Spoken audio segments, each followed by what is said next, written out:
It's the world's longest-running protest. Every Wednesday for the past 27 years, Koreans young and old have been gathering here in front of the Japanese embassy in Seoul. Their demand? Retribution for Korean women who were forced into wartime sexual slavery by Japan. The protest shows how deep the rift runs between South Korea and Japan, and why analysts suggest the current trade spat between the two countries could last a while without concrete resolution. I'm still participating in the boycott and plan to continue boycotting Japanese products forever. Even after colonization, with this export ban, it feels like Japan is trying to control us both, economically and culturally. Myself and everyone around me has been participating in the boycott. We used to use Japanese products in many facets of our everyday lives, but we're no longer buying them.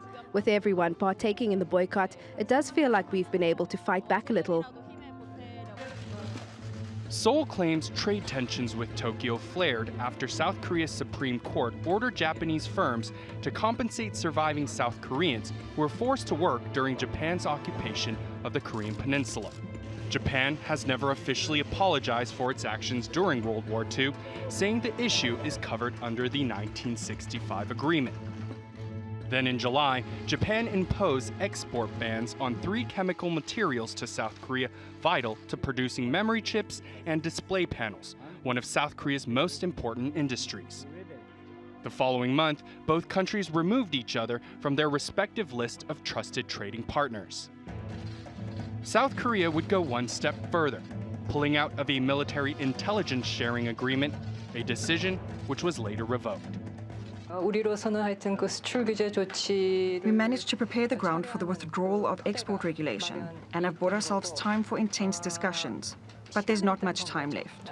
So the export authorities and diplomatic authorities have decided to continue their good faith consultations separately. South Korean consumers, meanwhile, are boycotting Japanese products. It's resulted in 12 straight months of annual decline for Japanese exports to South Korea, including a 23% on-year drop in October. South Korea is the biggest market for Japanese beer overseas, but in October, export of the beverage fell to virtually zero. The boycott of Japanese goods has also hit other retailers, from cars to clothing. In truth, with globalization, this isn't just a Japan-South Korea problem, but a global problem. One product is not all made in one location, but at many stages with its parts and materials manufactured from all over the world. That comes together and gets assembled. From that perspective, the economies of the world are interlinked, and through that link, a risk in one region, i.e. Northeast Asia, creates risk for the entire global economy. Worsening relations between South Korea and Japan also bring along regional security implications. Both are close allies with the United States, especially in tackling the North Korea nuclear crisis. It's a complicated relationship that can be traced back centuries.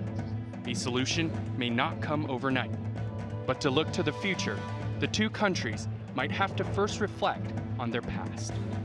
Joseph Kim for TRT World, Seoul.